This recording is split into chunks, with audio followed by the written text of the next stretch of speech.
Alright guys, this is about to be a super exciting video, and to shoot this video, my blank is actually in the kitchen. So I'm going to run into the kitchen and I'm going to grab it real quick. It was very, very difficult. I have it in my hand here. I'll show it to you in a second. Very, very difficult to make this video because every single time I'd go to make this video, I would wind up eating my lasering blank.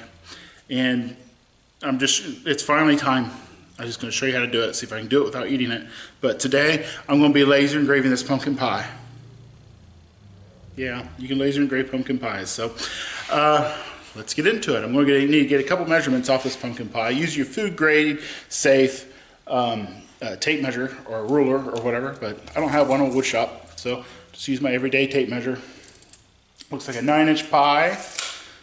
And then I need a, let's see the bottom, let's do the bottom.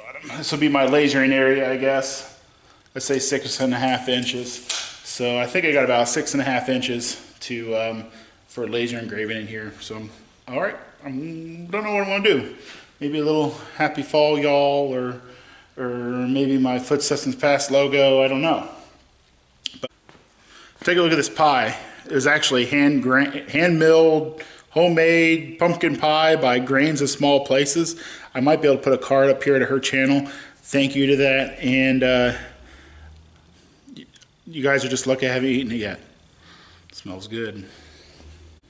Oh, and I also want to mention that I always recommend whole grain pumpkin pies for laser engraving.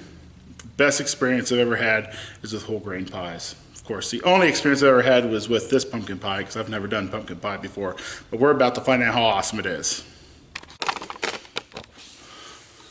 Make sure your equipment is clean for any pie or something that you might be laser engraving. Good to go. I'm going to be putting down this piece of wood to mark out my circle so I know where to put the pie so it stays perfect. I don't recommend using any automatic focuser or something like that because it'll just crush down to the top of the pie. So we're going to use a spacer. So there is this J on here. I am going to kind of ignore that. My laser engrave, it might engrave right over that J, I don't know. I kind of want to see how it engraves into the crust anyways. So I'm going to go ahead and do the 2 circles, one at 9 inches, which is, you know, just showed you a second ago, right? And you don't need to know this the next day. 9 inches, and then the bottom of the pan was 6.5. So I'm pretending that the engravable area is 6.5, which is the bottom of the pan. That way it allows enough room for the crust around here. So I'm going to fast mark those 2 circles inside my laser, and then we're going to set it up to engrave. Alright, I guess I should turn the fan on. But you can see I have my 2 circles. Now the pie.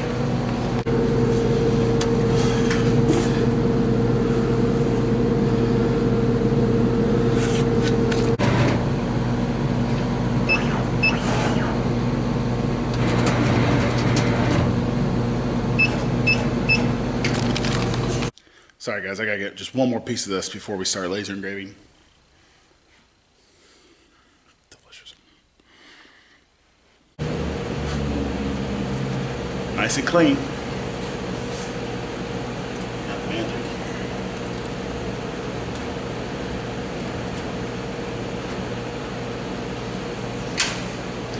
Alright, so I kind of just guessed at the height. I used a little bit of a spacer, which is spaced the appropriate size from the nozzle to the top of the engraving surface. If it's a little off, it's okay. It's still going to look good, I hope. And we kept that circle down there. We need to keep the home position. Boom. Go back to home. And now we're going to start engraving. I wonder what it's going to smell like. You think it's going to smell like fresh baked apple pie or pumpkin pie? I don't know what it smells like, Kara. I know what it smells like in your small place here in just a minute. Okay, so I'll let you know my perimeters in a little bit once I get them fine-tuned and what I think would be appropriate. I'm starting with a fast mark. That's hot because there's a lot of moisture in the tart or the custard or the whatever that filling stuff is called. There's a lot of moisture in there, so I think we're going to need to be pretty hot to be able to mark into it. Let's see how it does. First go. So my first setting didn't work. Well, it did work, but it didn't really get a good burn like I wanted to because of it's working as a really good heat sink for it. So it's absorbing all the energy out of my laser beam. So I'm going to slow it down a little bit and leave it hot. I want to let you know that although my lasers are used for cutting wood and acrylic, I wouldn't recommend processing and selling pies or any food-related item from my machines. But lasering itself, as far as I know, laser engraving is perfectly food safe, and you can laser engrave food and eat it. As far as I know, I've done a little bit of research on it, but I could still be wrong. So I just want to make sure you guys go out and do your own research on this. However, I plan on eating this pie, trust me. And I don't even know if we'll make it through the end of the video.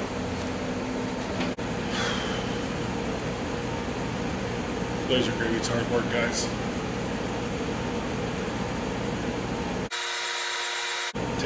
Laser engraving takes so much out on you.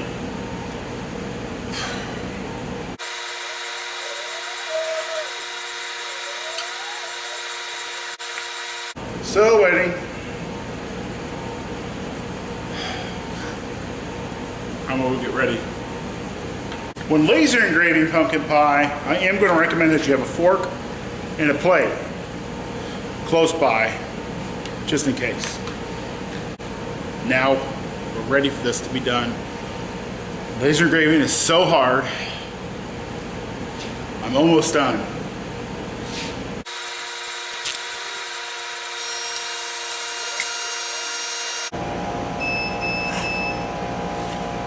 It's time to go. Actually, just because this mass was so exorbitant to heat, I'm gonna go do a quick mark around the whole outside of the vector to get nice and crisp. I hope. You should see how fast this thing's working in here. I mean, I'm working really fast on this. Check it out. Not sped up, guys. That is a fast mark. I do wish the laser engraver that I chose to engrave this on had a clear top like my rabbit laser over here. But my rabbit laser currently is dirty. This one ain't clean either. It's just the one I chose to use because it's the small one that's always seemed to be ready to go.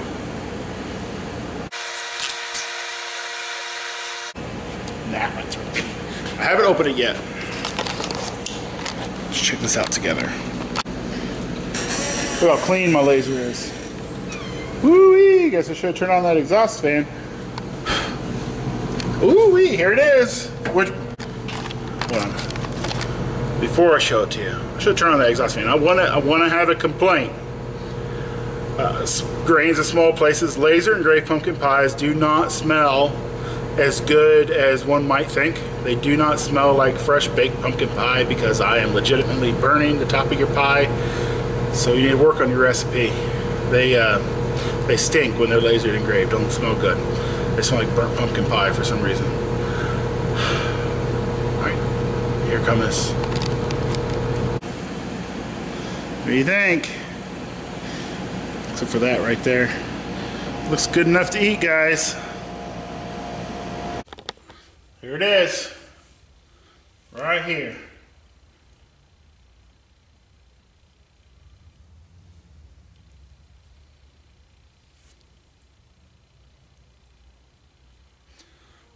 All right, I got a little leaf here.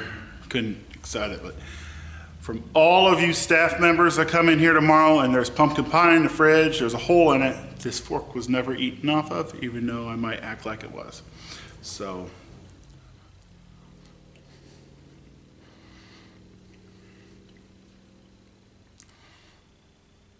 tastes like pumpkin pie.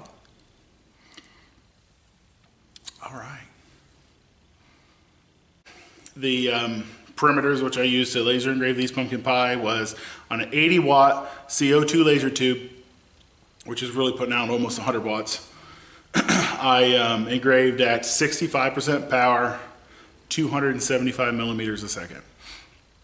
If you wanted to downgrade, I would just lower the speed. If you're going like a 60 watt tube, I'd probably drop maybe to 200. And if you're going to go down to a 40 watt tube, let's go around maybe 150 and it'll mark. My fast mark is 20% power at 100 millimeters a second. That's for fast mark, not engraving. and you'll achieve what you saw here. So those of you with lasers engravers know that, I mean, you can see the detail. Look at those leaves on that. You can see some detail. I don't expect to be able to do a photo in pumpkin pie, but I do think that you can do some pretty intricate details in something. If you're a baker and you got a laser, that's, first of all, it's pretty cool if you're baking with lasers. And you can maybe sell a, I don't know, $10 pumpkin pie for 20, 30 bucks and put a, you know, Happy Thanksgiving or the Great Pumpkin on there or something. That'd be pretty neat. Well, I'm Jay. That's my to-do list. I'm not signing off yet. I'm Jay. That's my to-do list. Thanks for stopping. Just one more bite.